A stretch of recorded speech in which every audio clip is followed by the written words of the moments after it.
Now let's see another type of compounds known as silicons. These silicons are organosilicon polymers. Okay, and these silicons are synthetic polymers with a silicon oxygen backbone like that in silicon dioxide, that is silica, but with the organic groups attached to the silicon atoms by carbon silicon bonds. These are the you can see ഇവിടെ നമുക്ക് പല ആപ്ലിക്കേഷനിലുള്ളതാണ് silicones എന്ന് പറയുന്നത്. Silicone is used as a water proofing agent, അതുപോലെ തന്നെ insulators ആയിട്ട് use ചെയ്യുന്നുണ്ട്. പിന്നെ അങ്ങനെ പെയിന്റിനകത്ത് നമുക്ക് ഇവരെ യൂസ് ചെയ്യാൻ പറ്റുന്നുണ്ട്. അങ്ങനെ ഒരുപാട് ആപ്ലിക്കേഷൻസ് ഉള്ള മോളിക്യൂൾസ് ആണ് ഓർഗാനോ സിലിക്കൺ പോളിമേഴ്സ് ആണ് എന്തെന്ന് പറയുന്നത് ഈ സിലിക്കോൺസ് എന്ന് പറയുന്നത്. Okay, and these molecules are synthetic polymer and it contains carbon silicon bonds. So let's see the structure of these silicons. Normally silicon tetrachloride on hydrolysis, what happens is a removal of 4 molecule of HCl takes place. That means all the chlorine atoms are replaced by OH group. All the 4 chlorine atoms are replaced by OH groups and followed by dehydration forming silica. This is a highly stable molecule. Okay, but when this 2 of these chlorine atoms are replaced by alkyl group, what happens is these chlorine atoms are on hydrolysis, this molecule on hydrolysis, these chlorine atoms are replaced by OH groups. Okay, മറ്റ് പ്രശ്നങ്ങളൊന്നുമില്ല. Si(R2) OH twice. ഇപ്പൊ normal ഇവിടെ ഒരു carbon atom ആണ് ഉണ്ടായിരുന്നെങ്കിൽ what happens is ഈ OH ഗ്രൂപ്പും ഈ OH ഗ്രൂപ്പ് ഇത് പിന്നെ അത് തമ്മിൽ റിയാക്ട് ചെയ്ത് അവിടുന്ന് ഒരു വാട്ടർ മോളിക്യൂളിനെ എലിമിനേറ്റ് ചെയ്ത് Si ഡബിൾ ബോണ്ട് O ആയിരിക്കും അവിടെ നമുക്ക് കിട്ടേണ്ടുന്ന product. What we are expecting is such type of compounds molecule. But normally അങ്ങനെയല്ല സംഭവിക്കുന്നത്. ഈ ഒരു മോളിക്യൂൾ ഫോം ചെയ്യും. ഓക്കെ, ആൻഡ് ഇങ്ങനത്തെ രണ്ട് മോളിക്യൂൾസ് തമ്മിൽ ദെൻ അഗെയിൻ കമ്പൈൻസ്. ഇതുപോലെ രണ്ട് മോളിക്യൂൾ വീണ്ടും കമ്പൈൻ ചെയ്യും. കമ്പൈൻ ചെയ്തിട്ടോ ഇവിടെ ഈ OH ഗ്രൂപ്പ്സ് എന്താണെന്നറിയോ, they are highly active OH groups. These hydroxyl groups are highly active. So as A result what happens is രണ്ട് OH ഗ്രൂപ്പ്സും തമ്മിൽ ഇന്ററാക്ട് ചെയ്തിട്ട് molecule of water is removed and forms A molecule like this. Okay, ഇവിടുന്ന് OHന്റെ OHും ഇവിടുന്ന് ഒരു H+ അയോൺസും കൂടെ remove ചെയ്തിട്ട് ഇവിടെ ഒരു SiO(Si) ബോണ്ട് ഫോം ചെയ്യും. Okay, long chain polymers are obtained and these long chain polymers are known as silicons. In the case of dialkane dichlorosilane, the reaction proceeds in this way. Since the active OH groups is left at each end of the chain, polymerization reaction continues and the length of the chain continues to increase, giving a long chain products. Okay, അപ്പോൾ ഈ OH groups എന്താണ്, highly active ആണ്. ഇവർക്ക് എന്നുള്ള tendency ഉണ്ട്, മറ്റൊരു molecule ആയിട്ട് react ചെയ്യാനായിട്ടുള്ള ടെൻഡൻസി ഉണ്ട്. വീണ്ടും പിന്നെ Si(R2) OH twice ആയിട്ട് റിയാക്ട് ചെയ്തു. എന്താ സംഭവിക്കുന്നത്, വീണ്ടും ഇവിടുന്ന് OH വാട്ടർ മോളിക്യൂൾ റിമൂവ് ചെയ്തു, ഈ ഒരു പ്രോഡക്റ്റ് ഉണ്ടായി. ഈ ഒരു പ്രൊസീജിയർ എന്ത് ചെയ്തുകൊണ്ടിരിക്കും, അങ്ങ് പോളിമറൈസേഷൻ കണ്ടിന്യൂ ചെയ്തുകൊണ്ടിരിക്കും. ഓക്കെ, ഇനി മറ്റൊരു മോളിക്യൂൾ എടുക്കാം. This is an example of monoalkyl trichlorosilane. Okay, this is an example of monoalkyl trichlorosilane. This on hydrolysis, what happens is all the 3 chlorine atoms are replaced by the hydroxyl groups.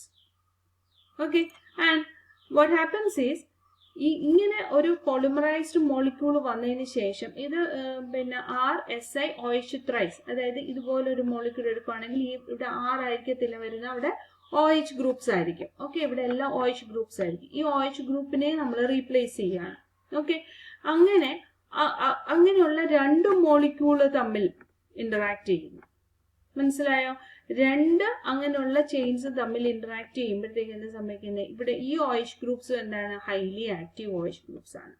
അപ്പോൾ ഇവർ തമ്മിൽ interact ചെയ്ത് water molecules remove ചെയ്യും. And as A result we will get A cross linked polymer.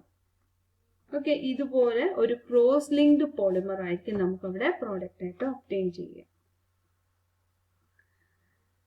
And it is evident that the structure can be extended in 2 dimensions to any length in any manner. Unlike carbon atoms, they are, as I mentioned earlier, that they are organosilicon polymers. It may be noted that unlike carbon atom, which cannot hold more than one hydroxyl group, ഇത് important ആണ്. Organic chemistry ഒക്കെ പഠിക്കുമ്പോൾ നിങ്ങൾ important ആയിട്ട് നോക്കേണ്ട ഒരു കാര്യമാണ്. Unlike carbon ആറ്റത്തിന്റെ ഒരു പ്രത്യേകത എന്താണ്? ഒരു കാർബൺ ആറ്റം എടുക്കുകയാണെങ്കിൽ അതിന് ഒന്നിലധികം OH ഗ്രൂപ്പ്സിനെ അക്കോമഡേറ്റ് ചെയ്യാനുള്ള കഴിവില്ല. Okay, unlike carbon atom which cannot hold more than one hydroxyl group. Okay, ഒരു കാർബൺ ആറ്റത്തിന് ഒന്നിലധികം OH ഗ്രൂപ്പ്സിനെ ഹോൾഡ് ചെയ്യാനായിട്ടുള്ള കഴിവില്ല.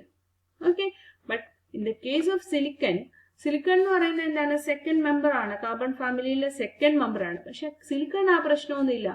Silicon atom in the compound can hold 3 hydroxyl groups. ഒരു സിംഗിൾ സിലിക്കൺ ആറ്റത്തിന് എത്ര ഹൈഡ്രോക്സിൽ ഗ്രൂപ്പ് വരെ അക്കോമഡേറ്റ് ചെയ്യാം? 3 ഹൈഡ്രോക്സിൽ ഗ്രൂപ്പ് വരെ അക്കോമഡേറ്റ് ചെയ്യാം. Okay, and can hold 3 hydroxyl. It is this property of silicon that makes the formation of organosilicon polymers. അതുകൊണ്ടാണ് ഇങ്ങനെ ഒരു polymer, cross linked polymers ഉണ്ടാകാനായിട്ടുള്ള ഒരു tendency.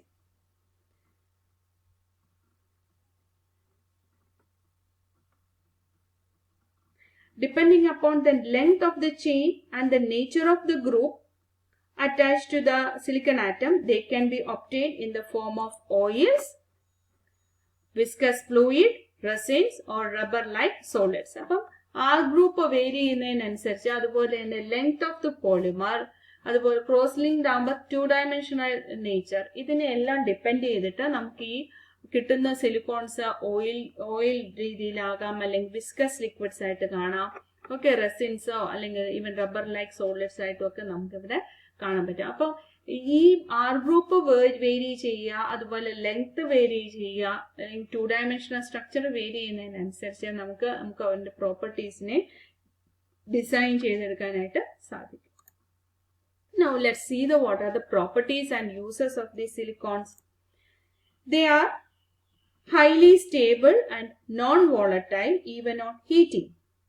Therefore, these are used for high temperature oil baths and high vacuum pumps, etc.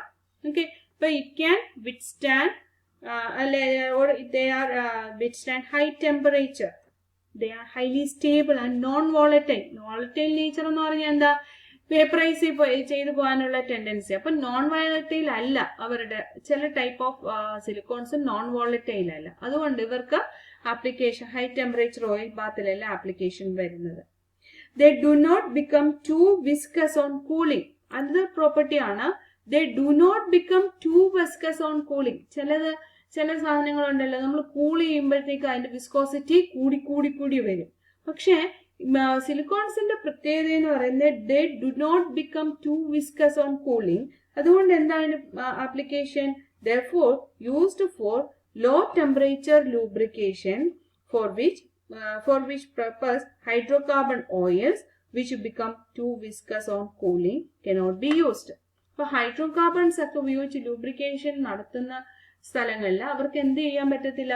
Low temperature ആകുമ്പോഴത്തേക്ക് അവരുടെ viscosity അങ്ങ് കൂടും. Viscosity കൂടുമ്പോഴത്തേക്കും അതിന്റെ lubricating effect എന്ത് ചെയ്യും? കുറഞ്ഞു വരും. ഓക്കെ, അപ്പോൾ അങ്ങനെയുള്ള കേസസിൽ ഹൈഡ്രോകാർബൺസ് ഓയിൽസ് ഒന്നും നമുക്ക് ലൂബ്രിക്കൻസ് ആയിട്ട് യൂസ് ചെയ്യാൻ പറ്റത്തില്ല. അവിടെയാണ് ആരുടെ പ്രോപ്പർട്ടി വരുന്നത്? സിലിക്കോൺസിന് എന്താണ് പ്രത്യേകതയുള്ളത്? They do not become too viscous on cooling. അപ്പോൾ അവരെ എന്തിനു വേണ്ടിയിട്ട് യൂസ് ചെയ്യാം? ലോ ടെമ്പറേച്ചർ ലൂബ്രിക്കേഷൻസിന് വേണ്ടിയിട്ട് യൂസ് ചെയ്യാം. Okay, they are also used as greases, varnishes and resins, which can be applied even at a low temperature as -40 degrees Celsius. Okay, Then silicones are also used as water repellents and are good insulators. They are therefore used for waterproofing and in spherical condensers. They are insulators for electric motors and other electrical appliances as they can withstand high temperatures. Rubber-like silicones retain their plasticity even at low temperature and resist chemical attack. നമ്മൾ ചില സാധനങ്ങൾ എന്ത് വരും, ഈ cool ചെയ്യുമ്പോഴത്തേക്കും ബ്രിട്ടിലായി മാറും. Okay, അപ്പം ഈ സിലിക്കോൺസിന്റെ പ്രത്യേകത എന്താ, റബ്ബർ ലൈക്ക് സിലിക്കോൺസിന്റെ പ്രത്യേകത എന്താ, they can retain their plasticity at low temperature and they resist chemical attack. ഇല്ലേ? And they are mixed in paints to make them damp resistant. They are also used for waterproofing and for variety of other purposes. Okay, but these are the properties and applications of these silicones. Okay, hope you understood the topic well, and do prepare the notes of these classes. Thank you for listening. Have a great day.